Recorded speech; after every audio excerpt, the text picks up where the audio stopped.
a major shock rippled through the Russian military and NATO alike.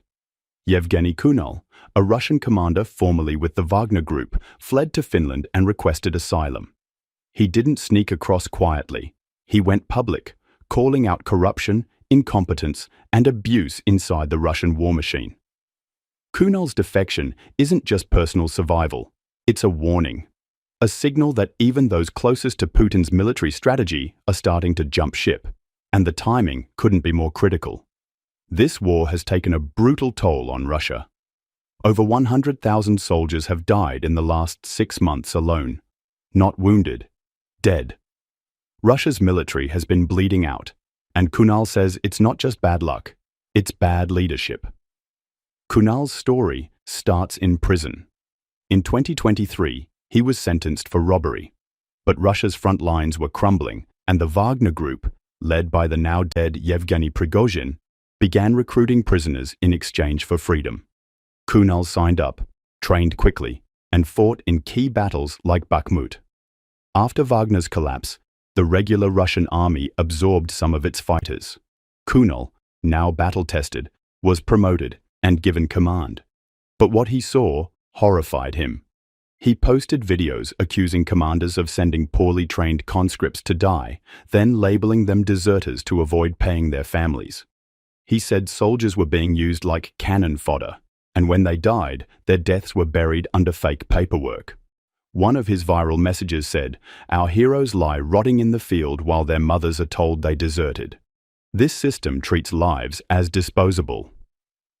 For speaking out, Kunal became a target. He fled Russia, crossing into Finland, a NATO country. Once a propaganda hero on Russian state TV, he was now being called a traitor. But from safety, he responded again, "I'm not the traitor.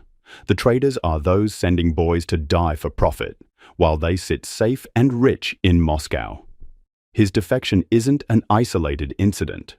Russian war bloggers, once pro-invasion, are now openly criticizing the Kremlin.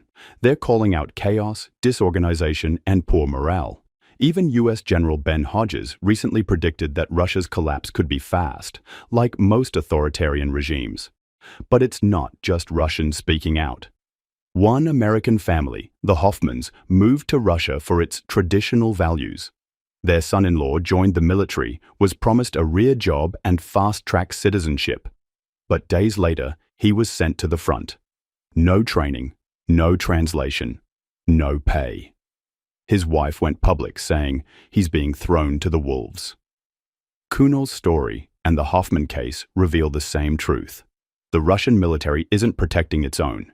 It's feeding them into a war machine running on desperation. Putin promised glory. Instead, he's delivered mass graves, internal dissent, and defections. And with insiders like Kunal now testifying from NATO soil, the myth of Russian military strength is cracking.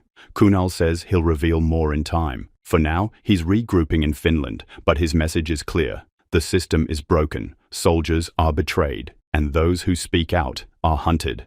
This defection may not end the war, but it exposes the rot inside a military once feared around the world. And when insiders walk away and speak freely, that's not just betrayal, it's collapse in slow motion.